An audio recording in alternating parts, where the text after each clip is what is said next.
Well, the Chaos Dwarfs have officially arrived. Hope you all are having a wonderful time with them thus far. There's a lot to love with the DLC, and of course some issues still in need of resolving as well. When the Bulls of Hashut are out on parade, the legends come calling home. The mighty Falcon has returned to lead the Dawi Zar against the fearsome armies of Nurgle, the Plague God. Nurgle in particular got a sweeping set of changes when it comes to unit balance in this patch, and a lot of that will be on full display here. Chosen, Plague Toads, Rotflies, and Pox Riders, all under the banner of a Chaos Sorcerer and his entourage, should make for an exciting battle under the watchful gaze of the Ruinous Powers. One major change for Papa Pestilence is that his mortal followers no longer have the minus speed trait from Mark of Nurgle.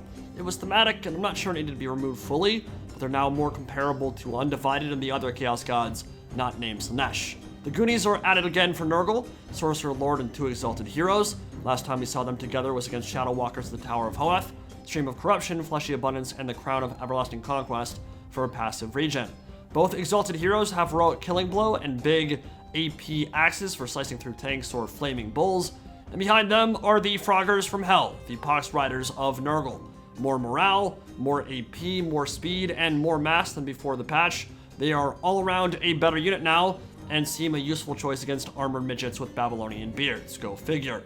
Almost dead even AP base damage split on both Plague Toad units actually, so they're used essentially like a line breaker to disrupt enemy formations and tie them up in melee, while the Goon Squad goes to work on the armored single entities. Throw in some Marauder Chaff and some Rotflies overhead, there are quite a few tools for shutting down enemy range play. Rotflies in particular got more models, more HP overall I believe, 3 more melee attack, 5 more AP, and more mass, although unfortunately mass is still an issue for them, and heralds on Rotfly mounts. They'll be supported by Chosen for some more teeth and staying power amongst the infantry contingent. Across the waist comes Zatan the Black's Expeditionary Force, mostly made up of hobgoblins and slaves, because I think Falcon doesn't really like the Chaos Dwarf infantry as a whole. Sneaky Gits in the vanguard, Blazing Beards of Bazarak, and Zatan himself with his sadistic snare, Chaos Rune Shield immunity to contact effects, and special fancy armor of doom and destruction and whatever else evil things Chaos Dwarfs like to get up to. Hobgoblin archers in the rear, and the Demon's Tongue Flamethrower tank, because it's just so goddamn cool. Hashut's Dark Ravager Bull Centaurs with a throwing axe range attack, also on the field. Totally not inspired by Paul Bunyan and his Blue Ox babe. And overhead, the real scary threat, a Daemonsmith Sorcerer on a Bale Taurus with Flaming Breath, Reforge, the Demon Flask of Ashak, and Flames of Asgore as his only spell. These guys are hard to shut down. They do a lot of damage with their casting, especially if you go for a spell like Flames of Asgore. They obviously imbue flame weakness with their flare pistol. They hit like a truck, they run into melee, they flee, and they have a ton of mass. So they bring a lot to the table, but you're spending a lot of gold to get them in your army. And if you're going up against Nurgle, it's good to have flames, which the Demon's Tongue provides in spades. It's got a Zippo lighter, you can warm up any regiment. Build a Nurgle Marauder afire, he'll be warm for the night, sure, but set a Nurgle Marauder afire, he'll be warm the rest of his life. It's a hard death against a faction that actively abhors flame, but it might just galvanize the whole army in hunting down that tank and ripping it the F open. It's what the Exalted Heroes and Rotflies are for. They can catch that thing, they can punish it pretty bad. And there's nothing really in this Chaos Dwarf army that's going to be great for killing off those Exalted Heroes, so they're going to do exactly what they're meant to do, which is dive into the thick of it and tank through all the damage incoming with the help of their Chaos Sorcerer Lord, who can, of course, if things get real hairy, drop a Overcast Fleshy Abundance to keep everything in the fight. So all 3 of them are gooning after that tank. They'll land a couple blows, nothing too painful, but wisely retreating behind the safety of Hashut's Dark Ravagers while the Plague Toads move up and start running over these slave laborers. And the Chaos Dwarf army is not really built for a lot of resilience right now. They do have a lot of hobgoblins and orc slaves. The downside of that being mass routes are going to be very common, especially when there's so much bonus infantry on the field. But as Nurgle shifts right to flank Overload and get around behind, a couple Marauders got a bit blobbed up, and that's a fun little opportunity for Flames of Asgore, which is not the only offensive magic on display in this one. Stream of Corruption is great versus archers in long, thin lines, and that flank Overload will actually expose the Chosen in the second ranks to the Naphtha bombs from the Blazing Beards of Bazarak. Both them and the Infernal Ironsworn have very powerful armor-piercing grenades with good range, and while the Chosen won't lose any models to that salvo, they will feel it. Marauders in the center will too, perhaps much more acutely, Devastating Flames of Osgore, not an easy spell for infantry to dodge, and that volcano will immolate about 100 men. And he'll add even more to that tally with a Flaming Breath from above. So as the Hobgoblin archers move in to start firing at the Pox Riders of Nurgle, who naturally do not have a lot of armor, Nurgle has to get in there, get past the Hashut's Dark Ravagers, the blue Ox Boys, and get into those archers to silence them before they have a chance to really cut down on the healing Nurgle could utilize in the mid and late stages of this battle with Fleshy Abundance. Curse of the Slug, really good use of that on Hashut's Dark Ravagers as they attempt to escape. But there's not a crazy amount of follow-up here. Exalted Heroes with their armor-piercing axes will certainly do a lot of damage, but it's not crazy burst that will just delete them from the game outright. They will have time to escape, even with the slow stacked up from Poison and Curse of the Slug. So Plague Toads are working in and amongst the infantry and the Chosen, giving them some meat shields out front, giving them some infantry counterparts to work with. Really how you want to utilize both monstrous infantry and units like Plague Toads or Pox Riders. And the flank overload is paying dividends here. They have a lot of options. They can get into the archers, silence them finally, and then shift back over to the Nurgle left flank to charge into the rear of the Iron Demon War Engine and the Blazing Beards of Bazarak.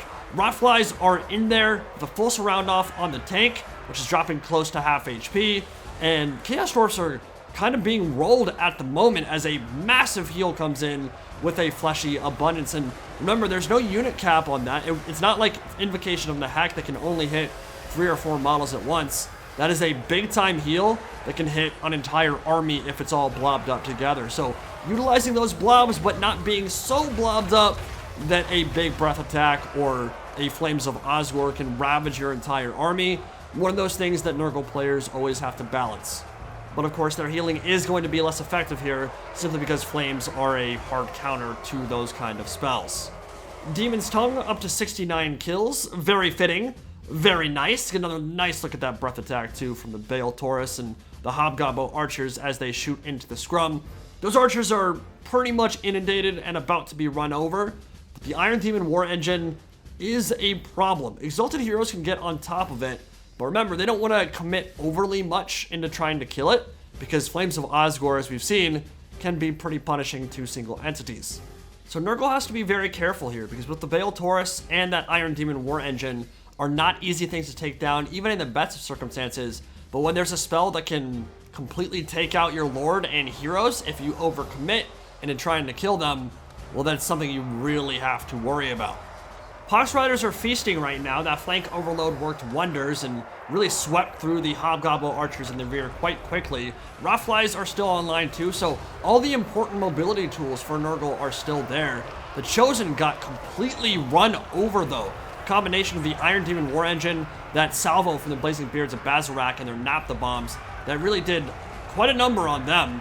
And here comes another Flames of Osgore, not overcast, catching out a good number of the Pox Riders and killing at least a few of their number, dealing some decent HP damage. So while they chew on these Hobgoblin archers and finish them off for good, the rest of the important targets for Nurgle are going to go right after the Iron Demon War Engine and after that Daemonsmith Sorcerer on his Bale Taurus. The Volcano spell thus far has been well positioned each time, caught out a decent amount of Pox Riders there, and the first one killed 120 Marauders right at the start of the match. The unwashed orc masses have been ridden down by the monstrous backline hunters of the Plague God. Toads and flies, who are kind of natural enemies on the mortal plane, they're fetid friends in the realms of chaos, happily munching together on the skirmish force of the Dali Zar. There are 3 important questions Nurgle has to answer right now: how to deal with bulls, bull centaurs, and that flame spewing tank. And the Daemonsmith Sorcerer is full HP with that Bale Taurus, so taking him down, not going to be an easy feat. Another Stream of Corruption coming in to get rid of some of these slave laborers. Maybe not even worth casting a spell there with the Plague Toads. Pox Riders already on top of them, but those backline hunters, the Pox Riders, the Plague Toads, and the Rotflies all together, they've been working in tandem, and they have proved to be quite the potent pairing up to this point. Exalted Heroes are really the main answer, alongside the Rotflies, for taking down the Daemonsmith Sorcerer. And they have a full surround off, but Plague Toads and Pox Riders, even though they do have slight majority AP now, they don't have crazy stats, they don't have really high melee attack values, so they'll deal some damage here, but bulls are really tanky, and these are really just pinning them in place for the moment, giving the Exalted Hero more time to deal with the tank and with the bull centaurs over on the other side. And that Iron Demon War Engine was quite a bit lower, but a Reforge was sent its way, and it's now healed almost back up to full. So as it shoots out another gout of flame and routes off some Marauders, Exalted Heroes need to get back on that tank and start chunking through it quick. And man, that Bale Taurus was able to push its way out of an entire horde of toads and rotflies. Which is kind of what I'm talking about on the mass side. A little bit surprised that, and yes, the Bale Taurus should have a lot of mass, but did not think it'd be able to push its way out of that surround quite so easily. Exalted Heroes are beasting right now though, and this is the big question that the Chaos Dwarfs have to answer too. How do they deal with these Exalted Heroes? For the moment, they pretty much had their way the entire battle, and they're straight up spanking Hashut's Dark Ravagers, continuously being felled by their armor-piercing axes. And this is where Winds of Magic's really going to start coming into play for both players. Who has enough Winds of Magic to utilize those important late-game spells and really change the outcome? Chaos Dwarfs have expended all their healing. I don't believe they have any more casts of Reforge, so the tank can't get healed anymore. But Fleshy Abundance was just forthcoming from the Chaos Sorcerer Lord. That's going to hit the Exalted Hero, and one of them was dropping low, but he'll go pretty much back up to full if he can escape. And he's not on fire right now, which is a bit surprising because he's fighting a Bale Taurus at the moment, and a Hobgoblin volley just came in from behind as well. But I do not think he was on fire. Oh, he dropped low, so he's probably on fire at that last attack, but that was the first attack that the Bale Taurus landed on the Exalted Hero, so I'll be curious to see how much healing he gets out of that. Exalted Hero is breaking towards the edge of the map, but I imagine he will return if the Bale Taurus isn't able to run him down. And that Pox Rider Rotfly combination soon to charge through the Orc Laborers and get into the Hobgoblin Archers, who have returned for the second or third time this battle, but will not survive the impending charge. Big time breath attack. Final one from the Bale Taurus. This Daemonsmith Sorcerer has been an absolute menace, and he's not done quite yet. A little bit of stuttering coming in too. This map in particular has given me a few problems in early access. I think it's a bug because going on to other battles and other battle maps was not having any stuttering at all, so I don't think it was a Indie Pride computer problem. I think it is a bug. Perhaps endemic to the southern and northern Chaos Waste maps, because that's where I was noticing it the most. Didn't really notice it on any other battle maps actually, but yeah, the Exalted Heroes and the real bugs, the Rotflies, came in, straight up ravaged those Dark Ravagers of Hashut, and now the mobility game for Nurgle is coming back. Both armies looking very thin, quite literally 3 or 4 units on the field for the Chaos Dwarfs. Hobgoblin Archers are not long for this world, so it's mostly going to be down to that Bale Taurus, the Iron Demon War Engine, and Zatan the Black, while the Exalted Hero Goon Squad runs around and Nurgle tries to rally with their infantry. It's actually going to be quite difficult for the Chaos Dwarfs to rout off any of these troops. They don't really have fast movers that have enough time to just run down Chosen or Marauders to the edges of the map, and even if he did try to pull that off, Rotflies and the fast horses would prevent it from occurring. Pox Riders are up to 200 kills and 1100 damage value. They're coming in and about to get a full surround off on the Iron Demon War Engine. And this might be the end of the tank now with no Reforges incoming, but the first of the Flames of Osgore on the single entity units. So Rotflies notice and try to pull away. They'll succeed in doing so. The Chaos Sorcerer Lord had 4,400 HP. He has 3,400 after that cast, so that is a 1,000 damage nuke on the Lord for Nurgle. That is impactful. That can swing the balance of power. But the tank is dropping super fast. It has absolutely horrendous melee defense, only 20 melee defense. So Exalted Heroes are slicing that thing down to scrap metal. And the Demon's Tongue will not be long for this world, not with Rotflies attacking in from behind as well. So the Goon Squad for Nurgle is paying all kinds of dividends. They've lost all their infantry, and some of that was simply down to positioning. I think there have been a few instances where the infantry probably should have spread out a little bit more so they couldn't get blown up by Flames of Osgore or breath attacks from the Bale Taurus. That's why he's at 211 kills right now, 3,500 value. Decent amount of that because of the damage done to single entities and duels, and from a few of his Flames of Osgore as well. But now Zatan the Black is all by himself. He is being bullied, shoved in lockers by the Exalted Hero Squad, the Chaos Sorcerer Lord, and the Rotflies, who are munching on his booty with their big plague proboscis. And the Bale Taurus really doesn't want to land here. He doesn't want to get anywhere near that unholy menage a trois. But a sadistic snare tying down one of the characters, and the net isn't maybe so important right now, but the lower melee defense is definitely impactful. And there might be something brewing on the Dawi Zar side. With this full surround off, so Zatan cannot flee. If he dies, the Bale Taurus is forced to land. It's a question, do they have Winds of Magic? Can they cast any more spells? There have been a lot of Flames of Osgore this battle. It would be very reasonable to assume they don't have the 16 Winds of Magic required to cast this spell. And it's only a 5-second windup, and as it comes in, it is going to eviscerate the Chaos Sorcerer Lord. It is going to eviscerate the Rotflies, and immediate Terror Rout on the Nurgle side. If they have Mark of Slaanesh, they're immune to Psych, they don't Terror Rout there. They maybe manage to take on the Bale Taurus, but instead, the Daemonsmith Sorcerer, in the span of about 5 seconds, changes the entire complexion of that battle, and Nurgle mass routes.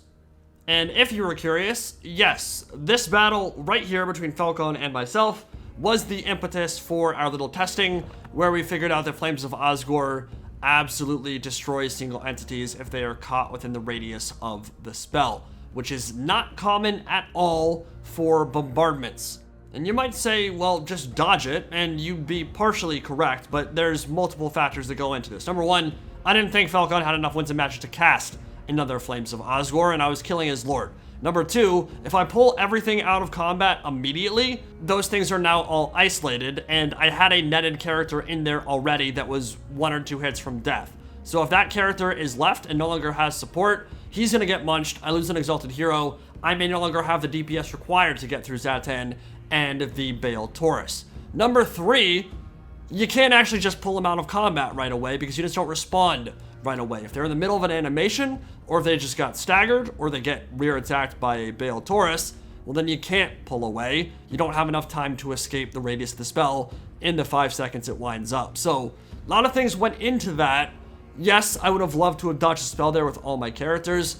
I really didn't think it would deal anywhere near that much damage to my characters in the first place. So it was crazy.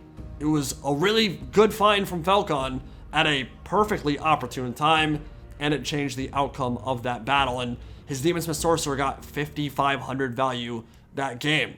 Oh well, lesson learned. GG.